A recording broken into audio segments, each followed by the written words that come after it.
जी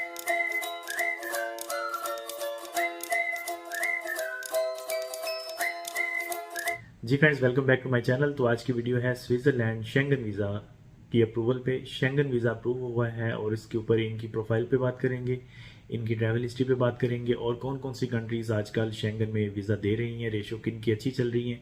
ये वो सवालात हैं आप सबके जो आप पूछते हैं अक्सर, तो ये सारी बातें इस वीडियो में करेंगे। तो आपसे रिक्वेस्ट है वीडियो को पूरा देखें। Thank you. ये हमारी इंडियन क्लाइंट थी, इनका ये वीज़ा जो है स्विट्ज़रलैंड का अप्रूव हुआ है। ठीक है जी। इनकी अगर ट्रैवल हिस्ट्री की बात की जाए तो इन्होंने कुछ 4-5 कंट्रीज़ का ट्रैवल किया था और इनकी जो वीज़ा प्रोफेशन है वो सेल्स मैनेजर है। सैलरी इनकी जो थी 12 से 12,500 तक है। ठीक है। और इसके अलावा ये है कि इंडियन पासपोर्ट है। और अगर आपने भी शेंगन वीज़ा कोई भी अप्लाई करना है स्विट्ज़रलैंड या दूसरी किसी भी कंट्री का, तो मेक श्योर मैं हमेशा आपको एक चीज़ बोलता हूँ कि आप 3 से 4 कंट्रीज़ का ट्रैवल लाजमी करें। और क्योंकि ट्रैवल हिस्ट्री होती है तो शेंगन वीज़ा मिल जाता है। ठीक है। 25 से 30 हज़ार तक आपकी एटलीस्ट जो है क्लोजिंग बैलेंस होना चाहिए आपकी स्टेटमेंट में। और स्टेटमेंट एटलीस्ट आपकी 3 से 6 महीने की चाहिए होती है। ठीक है दोस्तों।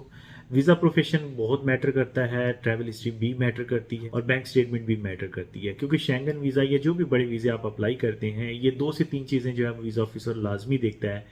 आपकी ट्रैवल हिस्ट्री, आपने कहाँ कहाँ ट्रैवल किया है, आपका वीज़ा प्रोफेशन क्या है, आपकी बैंक स्टेटमेंट क्या है। ठीक है। तो जब भी आपने कोई वीज़ा अप्लाई करना है तो कोशिश किया करें कि आपका तीनों कैटेगरी जो है आपकी ये मैच करनी चाहिए। ठीक है जी। तो अब इनकी प्रोफाइल मैंने आपको बता दी है कि इंडियन पासपोर्ट था, इनकी कुछ ट्रैवल हिस्ट्री भी थी, वीज़ा प्रोफेशन अच्छा था और बैंक स्टेटमेंट भी अच्छी थी और इसीलिए इनको वीज़ा मिल गया है। और ये सिंगल एंट्री वीज़ा है और ये 10 दिन तक वहाँ स्टे कर सकती हैं। ठीक है जी। एक चीज़ और काफ़ी दोस्त पूछते हैं कि अगर हमारे पास मान लें जैसे इनका स्विट्ज़रलैंड का वीज़ा है तो ये डायरेक्ट स्विट्ज़रलैंड में पहली एंट्री करेंगी और उसके बाद बाकी 27 शेंगन कंट्री में कहीं भी ये जा सकते हैं। ठीक है। तो जब आपके पास वीज़ा होता है शेंगन का तो आप 27 कंट्रीज़ में कहीं भी ट्रैवल कर सकते हैं, लेकिन पहली एंट्री जो होती है जहाँ का वीज़ा होता है आपको वहाँ लेनी होती है। ठीक है। अब जैसे स्विट्ज़रलैंड का वीज़ा तो आपको पहले स्विट्ज़रलैंड के किसी भी एयरपोर्ट पर आपको इंटर होना है। उसके बाद आप किसी भी दूसरी कंट्री में बाय ट्रेन जा सकते हैं, बाय एयर जा सकते हैं, बाय रोड जा सकते हैं, कोई मसला नहीं है। ठीक है दोस्तों। और विद इन द शेंगन दोबारा कोई भी जो है इतनी खास चेकिंग नहीं होती वीज़ा को लेके या पासपोर्ट को लेके। ठीक हो गया दोस्तों। तो अगर आपने भी स्विट्ज़रलैंड का वीज़ा अप्लाई करना है तो इसके लिए आपका पासपोर्ट, आपका यूएई रेजिडेंस वीज़ा, आपकी एमिरेट्स आईडी एटलीस्ट 6 मंथ तक वैलिड होनी चाहिए। एक आपकी फ़ोटो चाहिए होती है, आपकी लास्ट 6 मंथ की बैंक स्टेटमेंट चाहिए, एनओसी लेटर चाहिए और आपकी जो है hotel booking, flight reservation, travel insurance, cover letter चाहिए होता है और आपका ट्रैवल प्लान चाहिए होता है और जो आपने ट्रैवल किया होता है वो सारे वीज़ाज़ की कॉपी साथ में लगानी होती है। ठीक है जी। इसके साथ एडिशनल डॉक्यूमेंट्स की अगर बात की जाए तो आप आपके क्रेडिट कार्ड की स्टेटमेंट लगा सकते हैं, आप आपका ड्राइविंग लाइसेंस, कार मुल्किया लगा सकते हैं, टेनेंसी कॉन्ट्रैक्ट लगा सकते हैं। इस तरह की डॉक्यूमेंटेशन अगर आप साथ में लगाएंगे तो वीज़ा अप्रूव होने के चांसेस काफ़ी हो सकते हैं। ठीक है। अगर आप फैमिली के साथ अप्लाई कर रहे हैं तो वाइफ का और आपका जो मैरिज सर्टिफिकेट है वो साथ में लगाना होता है और अगर बच्चे साथ में तो बच्चों का बर्थ सर्टिफिकेट साथ में आप ज़रूर लगाएं। और एक एडिशनल डॉक्यूमेंट्स होता है, अगर बच्चे स्कूल गोइंग हैं तो स्कूल से एक सर्टिफिकेट मिलता है जिसको बोनाफाइड सर्टिफिकेट बोलते हैं। तो स्कूल का सर्टिफिकेट साथ में लगाने से क्या होता है कि एक स्कूल की तरफ से भी कंफर्मेशन मिल जाती है कि आपके बच्चे वाकई ही स्कूल में पढ़ रहे हैं और उससे भी एक सपोर्ट मिल जाती है आपकी एप्लीकेशन को।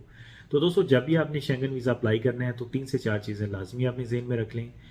आपकी जो होटल बुकिंग है वो कंफर्म लगानी है आपने। ठीक है। डमी नहीं लगानी। ट्रैवल इंश्योरेंस आपकी कंफर्म लगानी है। फ़्लाइट जो है वो रिजर्वेशन भी चलती है। ठीक है जी। इसके साथ साथ आपकी जो बैंक स्टेटमेंट मैटर करती है, 15-20 हज़ार वाली बैंक स्टेटमेंट नहीं लगाएं, कोशिश करें 30-35 तक हो जाए तो बहुत अच्छा है। दूसरा ये है कि अगर आपने अप्लाई करना है तो जो आजकल रेशो अच्छी चल रही है जिन कंट्रीज़ की, स्विट्ज़रलैंड है, चेक रिपब्लिक है, नीदरलैंड है, स्पेन है। ये 4 कंट्रीज़ ऐसी हैं जिनकी वीज़ा रेशो काफ़ी अच्छी है। तो आप इनमें से किसी एक का भी वीज़ा अप्लाई कर सकते हैं। जब भी आपने अपॉइंटमेंट लेनी है आप अपॉइंटमेंट लेके कोई भी इनमें से ट्राई कर सकते हैं।